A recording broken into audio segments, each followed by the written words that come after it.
some may wish it was a 13-week season so they wouldn't have to watch the Week 14 Thursday night game.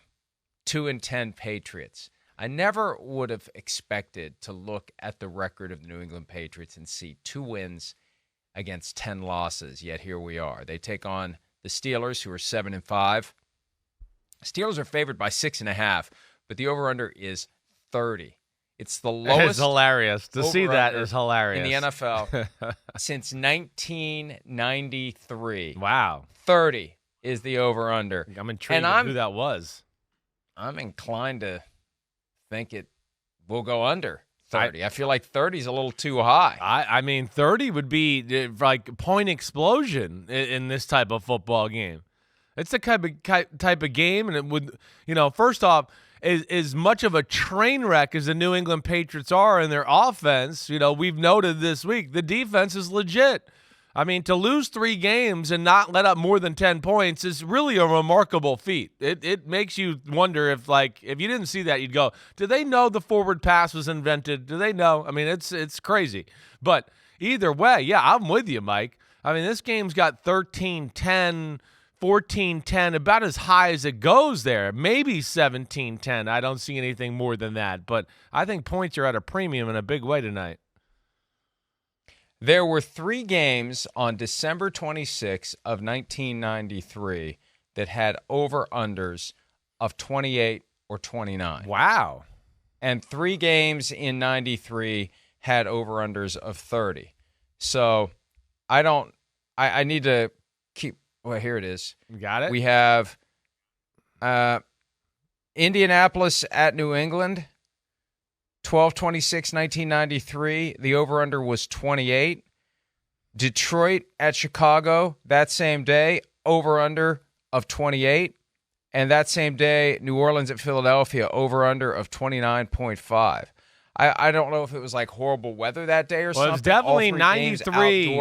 We definitely hit a cold spell, big snow right around there. I remember that. Because, I just remember it was the year, the Emmitt Smith shoulder game, the Giants' last game of the year. And I can still remember that was, I think, the next week after the 26th. And I remember that whole week being freezing. And I remember snow being on the side of the field for that Cowboys-Giants game. So there must have been bad weather in the Northeast, I'm guessing. Well, and you know what? It's funny. Are you? Yeah, Pete asks, are you also a weather historian? I see the Chicago, December 1993, 26. The high was 14 and the low was 6. Wow. So at a minimum, it was damn cold. That might have had something to do with There was tropical lightning over-unders in Pittsburgh last weekend, I'd like to know. Tropical lightning.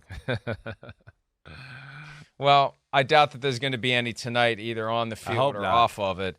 But we watch. I think, again, this falls into the category of so bad, maybe it'll be good. How low will the scoring be? How will Mitch Trubisky look? How will Bailey Zappi look? These are 2 of 13 teams who are going to be starting backup quarterbacks or quarterbacks who were benched for performance. So I'm a little confused by what I just said, but let's just go with it. There's 2 bad quarterbacks playing tonight. Sometimes when you read what's on the screen, come on, Rod Burgundy. Sense. Sometimes when you read what's on the screen, it don't make sense. So, regardless. Okay, Pete's trying to argue with me about how it makes sense. Pete, I defy you to explain to me how that makes sense. We can do that during a break. So anyway, Bailey Zappi versus Mitch Trubisky, the quarterback showdown you never expected nor wanted. Mike Tomlin and Bill Belichick, as Belichick gets closer and closer to what feels like inevitable departure. I want to throw something at you. Okay. Because, basically at the end of the day, who gives a shit about this game? We're going to watch it. It's on TV. There aren't many Thursday night games left. Let's enjoy it while we can. It's Christmas season. Turn on your tree. Have a little drink. Have a little smoke. And enjoy your evening. Right. Steelers are. It is a playoff berth on the line for the Steelers, so there's something there. I know they're playing for something. It doesn't make it a good game. I mean, I'm sorry if the most recent memory of the Pittsburgh Steelers is them getting the shit kicked out of them by the Cardinals, for crying out loud. So I'm down on the Steelers right now.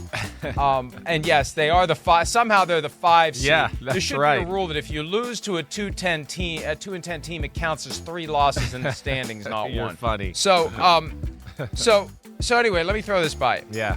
Every Wednesday afternoon at 3:30 p.m. Eastern, I do a little radio segment with 93.7 The Fan in Pittsburgh. And they mentioned yesterday that Ed Bouchette, formerly of the Pittsburgh Post-Gazette, and I think The Athletic after that, was on their program and said that Art Rooney II ordered Mike Tomlin to fire Matt Canada. And if that's true, and I have no reason to dispute anything Ed Bouchette says about the Steelers, he covered them forever and still has deep connections to the organization. Right. Okay, so if that's true, it's not the first time Art Rooney has done something like that. Bruce Arians was led to believe by Mike Tomlin he was getting a new contract after the 2011 season, and then he didn't. Well, it wasn't Tomlin's decision. It was Art Rooney's decision. Too close to Ben Roethlisberger, brought in Todd Haley, and we know how that worked or didn't work. But here's the wrinkle. When you consider where Tomlin is in his current life cycle as a coach, and he's got 1 year left apparently on his contract after this year, they raise the question, is somebody going to call the Steelers after the season and inquire about a de facto trade for Mike Tomlin? We talk so much about the Steelers never wanting to fire a coach. Could we be at the point where Mike Tomlin decides, I've had enough of this. I don't want to be micromanaged by my owner anymore. I want to go somewhere else. I've proven, this isn't 2011. This is 2023. I've proven myself year in and year out. I've never had a losing record. I'm not taking this anymore. What if the planets line up in a way that one of these teams looking for a coach just decides to take a flyer, and maybe Art Rooney decides, okay, I'll take whatever you're going to offer, and Mike Tomlin moves on? I'd never thought of it from that perspective, at least not this year. But, I mean, crazier stuff has happened. And they put that idea in my head, and it just makes me wonder. You know, he's been there forever. Yeah. How long is this going to last? And could we be, whether it's somebody tries to trade for him this year, or he just says no thank you to an extension and does something that coaches in the NFL never do, becomes a free agent. Yeah, listen, he's a great coach. We know that. The only thing that's been an issue the last few years as far as Mike Tomlin is the offensive coordinator conversation. That's been an issue. Now, you certainly can put some blame on him there for that situation altogether. But one of the best coaches in football. And I think when you look at it, like, it's interesting, right? I haven't put a whole lot of thought into this, but if I'm one of these organizations that's looking to flip around, you know, our whole culture, let's say, the way we're viewed and perceived by the fan base, and just give us a new aura, like a la the Washington Commanders or somebody like that, that to me, I mean, Mike Tomlin's made for that. Change around the vibe. You know, we're a different football team. Get everybody in the organization on the same page. Give the organization and the team a little bit of an edge and the attitude that's necessary to win football games. Like, you know, if I'm, you know, one of those teams, a team like Washington in that type of scenario, Mike Tomlin's a guy that I certainly would look at. But at the same time, I know from Mike Tomlin's own mouth, and I don't think he'd have any problem with me sharing this, he views that Pittsburgh Steelers head coaching job as a special, special job. I know that. You know, it's the Pittsburgh Steelers, walking by those trophies every day and the history there. I think he takes great pride in being the head coach of the Steelers too. So, you know, I don't envision him searching for anything. I think if something does happen, I think it would be more like you said, maybe Mr. Rooney tries to say, hey, it's been enough. The marriage has been great, but maybe it's best for both of us to move on, which I don't envision happening. I can't imagine, because I just think the Steelers thing has become, we've had 3 coaches since 1969, and you just want to run that as long as you can. Like, you know, when your car is about to go on empty, you want to see how many more miles you can get out of it before it runs out of gas. Let's just see how long this can go. Maybe this is a sign that it's moving toward a point where it doesn't go any farther. I don't know whether or not that's the Steelers' attitude, and I don't know whether or not Mike Tomlin is thinking about it. But when you consider how long he's been there, you know, there's this question of, for both sides, for either side or both sides, is there a point where it's just time for a change? Change simply for the sake of change. It's been too long.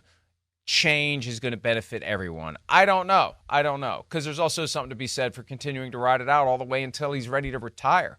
Because, again, the Steelers are competitive every year. They hit a rough spot, though, and when it happens, you have that group of Steelers fans that are ready to fire Mike Tomlin. And there will be some fans that are very happy when he goes. That's what's kind of sad about all this. I think they've taken for granted how good he's been.